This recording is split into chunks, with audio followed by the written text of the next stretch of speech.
श्रीनाथ जी, गुरु गोरखनाथ जी के चरणों में आदेश आदेश आदेश। महामाई महाकाली, भैरव बाबा, भगवान दत्तात्रेय जी, नवनाथ 84 सिद्धों के चरणों में आदेश आदेश आदेश। अलख निरंजन, हर हर महादेव। आज बात करते हैं रविवार की। सूर्यदेव को नमन करते हुए आज के दिन की शुरुआत करेंगे। 17 सितंबर भाद्रपद शुक्ल पक्ष की आज द्वितीया तिथि रहेगी। आज कन्या संक्रांति है। आज सूर्यदेव जो है वो कन्या राशि में प्रवेश करेंगे। आज सूर्योदय का जो समय है वो सुबह को 6:06 पर रहेगा, जबकि सूर्यास्त शाम को 6:24 पर होगा। विक्रमी संवत 2080 में अभिजीत मुहूर्त का समय 11:50 से 12:40 तक रहेगा। राहु काल 4:52 से 6:24 तक शाम में रहेगा। दिशा शूल आज पश्चिम दिशा की रहेगी।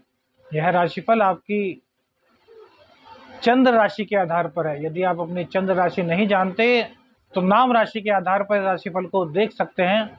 लग्न और राशि दोनों से राशिफल देखना चाहिए और फिर उसका औसत निकालना चाहिए। आदेश आदेश। कन्या राशि,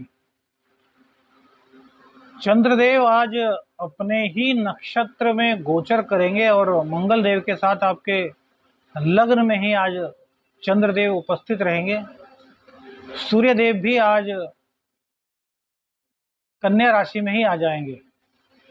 तो भैया, सूर्य, चंद्र और मंगल तीनों एक साथ आज आपके लग्न में रहने वाले हैं।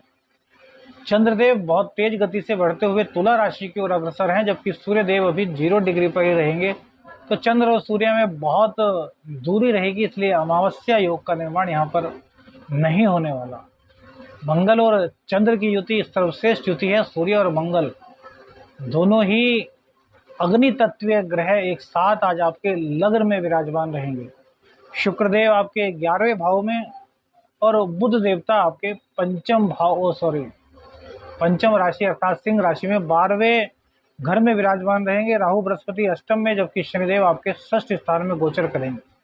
तो आइए जानते हैं किस प्रकार से गोचर आज आपको शुभ फल प्रदान करेगा। सबसे पहले तो चंद्रदेव की बात करें। एकादश के स्वामी मंगल देव के साथ आपके लग्न में विराजमान रहेंगे, तो अपने ही नक्षत्र से गोचर करेंगे, तो यह परम कल्याणकारी स्थिति रहेगी। आपके धन के आगमन को यह बढ़ाने वाले हैं।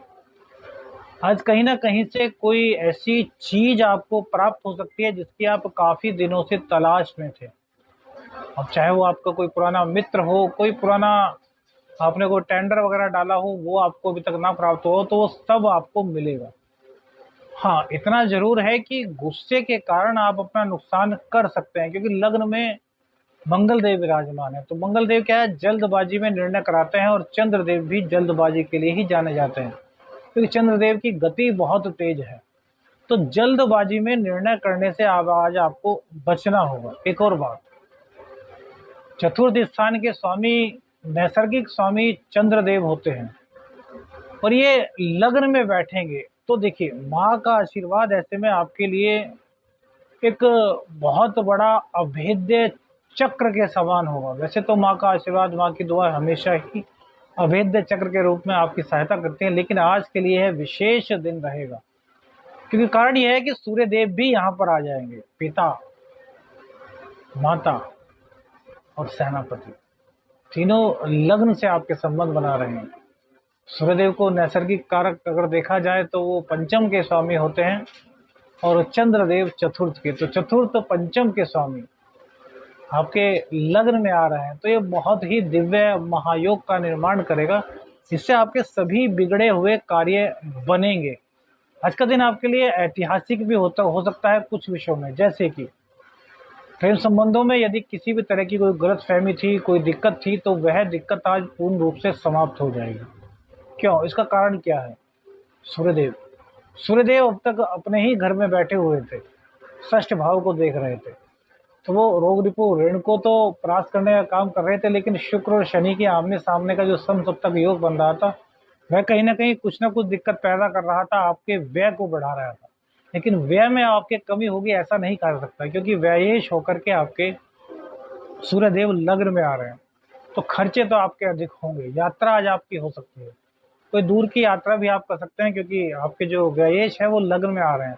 तो लग्न में आने से अभी तक आपने यदि कोई हवाई यात्रा नहीं की तो हवाई यात्रा का आपको आज मौका मिलता है। प्लेन के द्वारा आप यात्रा कर सकते हैं, ट्रेन के द्वारा भी लंबी यात्रा का योग बनता है। यदि आपका अपना वाहन है तो उसके द्वारा भी लंबी यात्रा का योग आपका बनेगा। भूमि भवन वाहन खरीदने का योग भी आज आपका निर्मित कुंडली में होता है। तो कहीं से भी आपको घबराने की आवश्यकता नहीं है, सिर्फ और सिर्फ करना इतना है कि हनुमान जी की शरण में जरूर रहना है, क्योंकि गुस्से को काबू में नहीं रखेंगे तो आप खुद ही अपना कुछ ना कुछ नुकसान कर लेंगे। तो इसलिए अपने गुस्से को आपको अपने काबू में रखना होगा। मंगलदेव आपके अष्टम भाव के और तृतीय भाव के स्वामी होते हैं, तो यह आपके पराक्रम को तो बैठ करके लग्न में बढ़ाएंगे, कोई दो राय नहीं। आप अपनी हिम्मत से ज्यादा कार्य करेंगे, पुरुषार्थ आपका बढ़ेगा, गुप्त ज्ञान आपका बढ़ेगा, कई चीजों की आपकी जो डीप नॉलेज थी वो और ज्यादा बढ़ेगी। हो सकता है कोई आपको ऐसे व्यक्ति मिले, कोई ऐसा आपको सूचना है, कोई ज्ञान मिले जिससे कि जो आपका गुप्त ज्ञान है, जैसे कि तंत्र मंत्र यंत्र साधना, उसमें कहते हैं ना कि एकाएक किसी गुरु का आशीर्वाद मिल जाए तो साधनाएं सफल हो जाती हैं।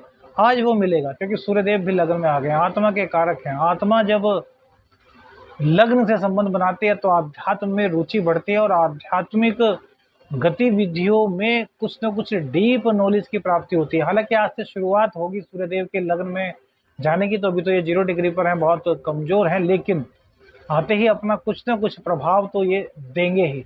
तो कुछ ना कुछ तो आपकी जिंदगी में होगा। हो सकता है कि उसका परिणाम आपको कई दिन बाद दिखाई दे, लेकिन चेंज भैया उस दिन हो जाएगा, क्योंकि कन्या संक्रांति भी आज है।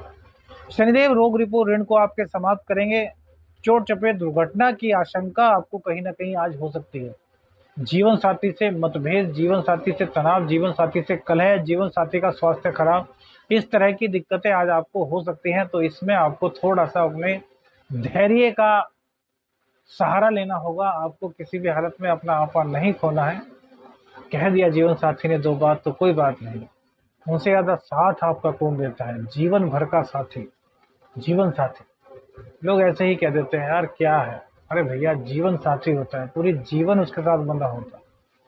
कभी आपने कहा कभी उन्होंने कहा, तो जीवन ऐसे ही चलता रहना चाहिए, तकरार नहीं आनी चाहिए। शुक्रदेव आपके भाग्य के स्वामी हैं, भाग्य के, और धनेश आपके एकादश भाव में बैठेंगे तो शुक्रदेव काफी मजबूत स्थिति आपके भाग्य में करने वाले हैं। और मजबूत भाग्य की स्थिति हो तो भैया सब कुछ प्राप्त किया जा सकता है। बुध देव के व्यय भाव में बैठने के कारण कुछ ना कुछ आलस्य रहेगा। हालांकि जैसे जैसे 17-18 तारीख बीतेगी तो आप कुछ ना कुछ आपको लाभ यहाँ पर मिलना शुरू होगा, लेकिन 17-18 तारीख तक तो भैया कुछ ना कुछ दिक्कत रहेगी, लेजीनेस वाली। कुछ मुख के रोग आपको परेशान कर सकते हैं, कहीं ना कहीं कुछ जननेंद्रिय संबंधी रोग आपको परेशान कर सकते हैं। तो थोड़ा साफ सफाई का तो सभी ध्यान रखते हैं, डॉक्टर भी कहते हैं साफ सफाई का ध्यान रखिए।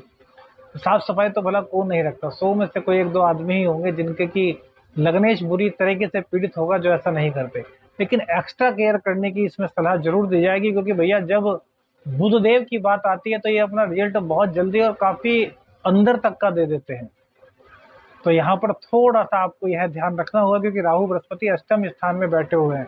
आपके पास ज्ञान है, लेकिन उस ज्ञान का पूर्ण रूप से आपको इस्तेमाल करना आना चाहिए।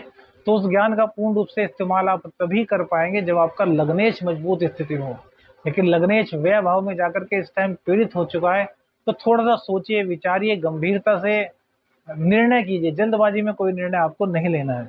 शिक्षा में आपका मन लगने वाला है। बच्चों का जो शिक्षार्थी हैं, जो विद्यार्थी हैं, जो स्कूल में पढ़ रहे हैं, उनका शिक्षा में बहुत अच्छा मन लगने वाला है। एग्जाम्स यदि आपके हैं तो एग्जाम्स में भी आप बहुत अच्छा कार्य करने वाले हैं, कन्या राशि वाले लोग। और यदि प्रतियोगी परीक्षाओं की बात करें तो प्रतियोगी परीक्षाओं में भी शनिदेव आपको पूर्ण रूप से कृपा दिलाएंगे। मूल त्रिकोण राशि में शनिदेव विराजमान है, तो यहाँ पर आपके लिए बहुत ही अच्छा रहने वाला है। अब सूर्य और मंगल की स्थिति जो आपके लग्न में बनने जा रही है, तो ये अहंकार कहीं ना कहीं आप में जगाएंगे। देखिए एबिलिटी आप में है, कन्या राशि वालों में गॉड गिफ्टेड एबिलिटी होती है, communication skills, banking sector, internet का कार्य, वाणी से संबंधित कार्य, व्यापार, ये सब चीजें कन्या राशि वालों को गॉड गिफ्टेड होती हैं।